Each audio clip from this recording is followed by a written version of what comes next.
What's up, everybody? This is Dave, and this is Mr. Callum Pugh, and welcome to Podcast X. Today, we're going to be talking about something that's very personal to Pewey and many other Liverpool fans. It is the current form they are sort of going through at the moment, and from a Newcastle fan perspective, I'm not one to argue or to judge of how stressful it can be to lose consecutive games, but 6 at home, Pewey, seems pretty... you're struggling at the moment, mate. There's no easy way of saying it. You're struggling. Where do I start is the question. That is the question. That is the $1 million question. Where do you start? Where do you finish? Where are you going to finish in the league, mate? Honestly. Well, the video we did a while ago seems pretty long away now.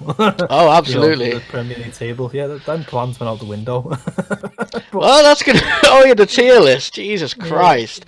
Yeah. Well, that's going to be interesting when we look at the end of the season. Jesus Christ. Yeah. Liverpool second place, top 4. No, it ain't happening. I think at the moment it's looking very bleak for you at the moment. Well, I've got to admit, we're looking very flat. The way they're playing, the attitude the players hasn't been good enough in response to going 1-0 down. I'm not saying they're not trying, because they're the human beings, and obviously they are trying. I don't really know what it's down to. I see a lot of people criticising Jurgen Klopp, which I think is disgusting. I think he's not the one to be pointing the finger at. I think it's only the players that can take the blame.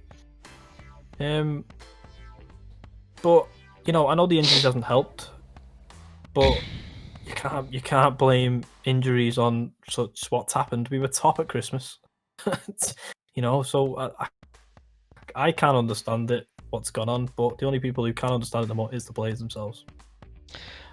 It's interesting you say, really, because when I haven't watched Liverpool play for a few games now, and what shocked me the most is I'm kind of glad I didn't, because I hate to see Liverpool do not very well. So obviously I've got family who support Liverpool, who follow Liverpool, and my dad, my grandfather, when he was alive, he was a big red. It won't be a very happy camp, put it that way. Oh no, absolutely not. But it's quite funny for me, really, because obviously I don't support Liverpool, so it's obviously I have my own problems. I can't chat shit about Liverpool because I'm my team's my team's awful anyway, and also I have a Liverpool supporter in this pod, so be careful. So I was gonna obviously school you on a few things, and I want to hear your sort of response, really, because ideally I'd like to hear what you have to say. So could you please tell me how you're gonna come out from this, mate? If you were Jurgen Klopp, if you had the opportunity to... Okay, so let's rewind a little bit then. This is what I want to look at. In January, you signed Ben Davis from... Is it Ben Davis from Preston? Preston, yeah, and Ozan Kabak. And Ozan Kabak on loan from Schalke. Am I correct? Yeah, so that's correct. As you sort of look a little bit similar to Mr. Jurgen Klopp in the face and the facial hair area. I used to when I was a bit younger, but if I took my hat off right now and seen how bald I was, you wouldn't be saying that. No. Like a Mega Mind and Jurgen Klopp collaboration. I actually order you to edit that right now into this pod. If you do not edit that, I will come for you, because that will be funny. And also, it's a lot of work for you to do. But anyway, I digress. So, is there anything you would have done differently in the January transfer window to avoid potentially what went on? I know Jurgen Klopp did sign 2 centre-backs, which is what he needed. But with the way Kabak's performed, and I don't think I've seen Ben Davis yet. I think he's played once. No, he hasn't even played. He hasn't even started yet, really? No, he's not started, or he's not been featured. Obviously, he's featured on the bench, but he's not being brought. Apparently, it's something to do with fitness, and he needs to be brought up to speed. That's what obviously I've heard of in the Liverpool camp. Okay. I don't know too much. So, bearing in mind all of that, is there anyone who you think you should have signed, or maybe something you could have done differently? Did you need to buy 2 defenders? Is there anywhere else in the squad that needed strengthening? Is there anyone you would have signed in particular? I just want to hear your thoughts, really.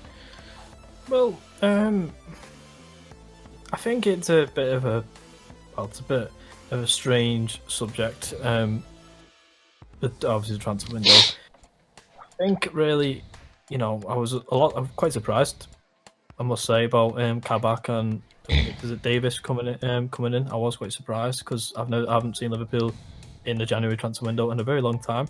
But I think it was needed.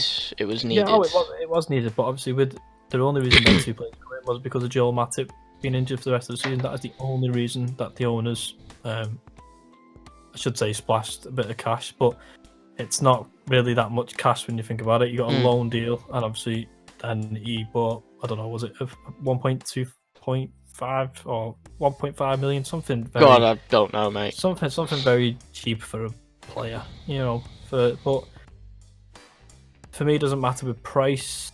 It's obviously the quality of the player itself, what you're buying. I've not seen Davis yet, so I can't judge him. But what Kabak's come in, he's done all right. He made a couple of mistakes, I'm aware of. He has made a couple of mistakes, but the lad's only 20 years of age. He's got a lot to learn. Would you put it down to nerves? Obviously, playing for Liverpool, probably the biggest club he'll ever be involved in. Well, look, there you go. He said it's a massive club. It's a massive step from going Schalke, who were obviously battling relegation, then to come into Liverpool. I don't believe that with the way they're on about, well, he's coming from Schalke with a really bad mentality, it's going to go straight to Liverpool's team. I think that's all the crap. It doesn't matter who you play for as long as you represent your club really well. Yeah, I agree. And I think before Kabak joined, they were already at a slump anyway.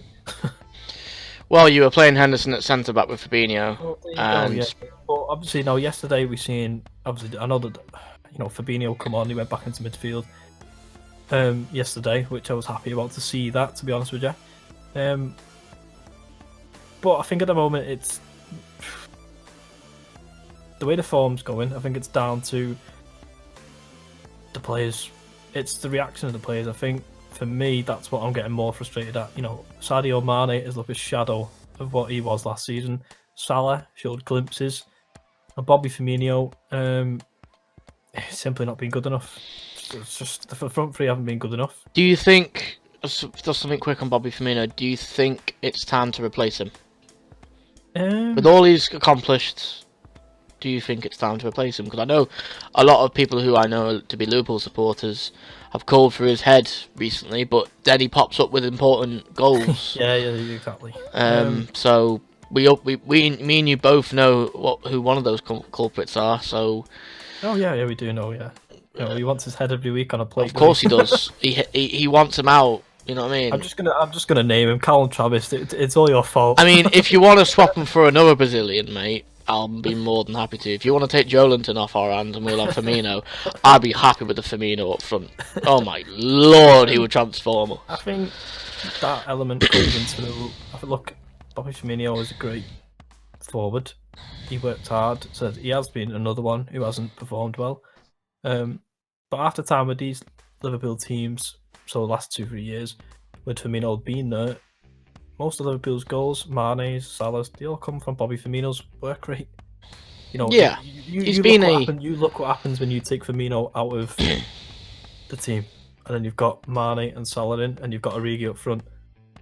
Salah and Mane don't score near enough as many goals as they do when he's on the pitch. I think Firmino likes to drop into a bit of a false nine in a way, doesn't he? And obviously, I do think I understand what Liverpool fans are saying when they're talking about we need another forward in. I do understand that because I think Bobby should be dropped into midfield. I really think as a Coutinho role, I think him behind the striker would be better, especially because I don't think his pace is there enough anymore. He never really had a lot of pace, really, did he? He was more of a creator. Pace, I think it is, when I think by pace, it's the sharp turning, it's the quick turns, the getting away from players, doing skills, and that's the Bobby that I used to like, because he used to make people, fall over. He used to look like dance through defenders and stuff. And he would do a lot of closing down as well. Like that's something that he's known for, is his pressure on defenders. His work rate's really good. But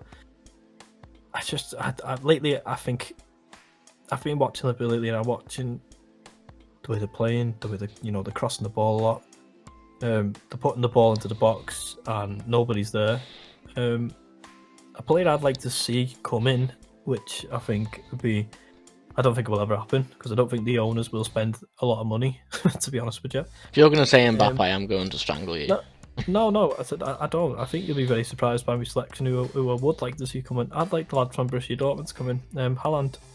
Oh, okay. That was going to be my next sort of assumption. Yeah, I said, no, Eric Haaland would be the perfect fit. I think having him up front, seeing how clinical he is, how well he holds the ball up, I think would be something Liverpool should be, getting someone of that type.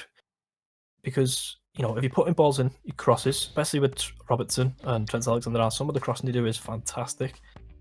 And I think he would thrive in this Liverpool team, with especially how many crosses they're putting in, even lately. But lately, there's nobody there in the box. Sadio Mane had a header yesterday, and that's one of the first headers I've seen. And you wouldn't put Salah above all the other names in the league who would win headers. You wouldn't put him above Andy Carroll or anyone like that. So he's not got, this is the only thing. Especially on set pieces as well. Virgil van Dijk's a massive asset from corners. Lately, Liverpool. Yeah, that's what you've missed. I think is your danger from set pieces. Nobody's winning the header. Yeah, that one person's winning. I really don't understand why they're putting corners in. They're not going to win headers. I agree. I agree. Just swiftly moving on. We've only got a small amount of time left, but swiftly moving on. Yeah. So you'd like to bring in Haaland, which I think is respectable, but I also think he would get on well in the Premier League because he's a physical player, and the Premier League's a very physical league. He's very Exactly. He's incredibly well trained. He's very fit. He's a very fit individual. And he's very, very young as well. And he's young as well, and he's only going to get better, providing that he doesn't get injuries. So, obviously, you touched on it at the start very briefly. People calling for Klopp.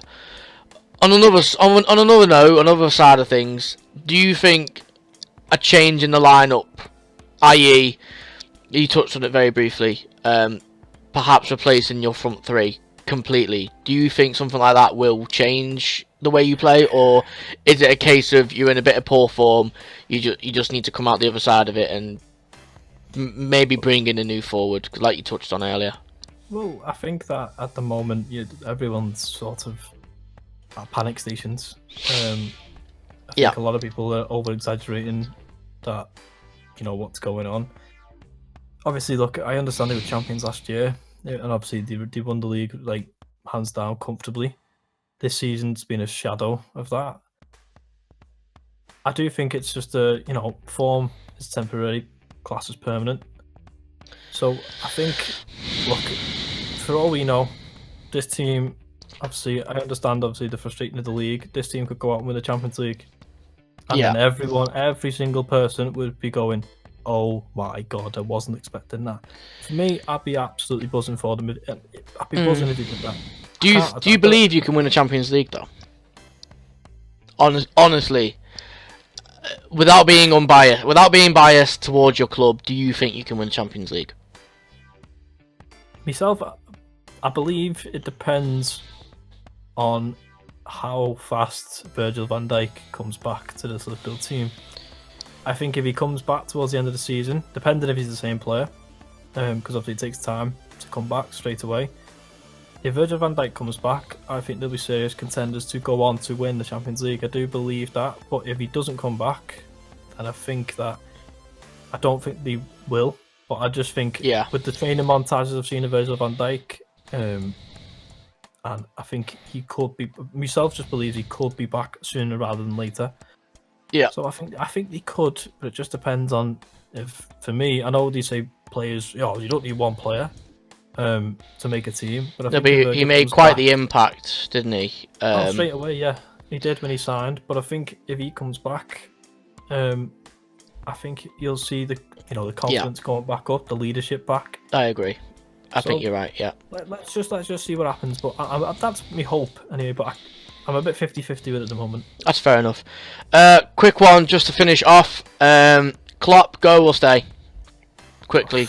It's an easy question. That is just 100,000,000,000% stay.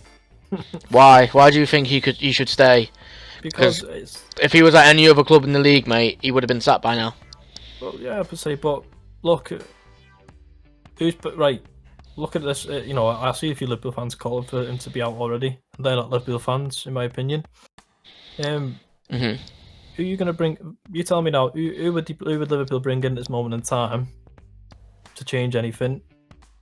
And who would then take them into next season? So it'd be a complete rebuilding. I've got a few names, mate. Simeone. He's been circling around Liverpool for years. That's a name that's been in and out of Liverpool for as long as I can remember. It's Diego Simeone. Look, for me, so Klopp is the number one. Even Gerrard.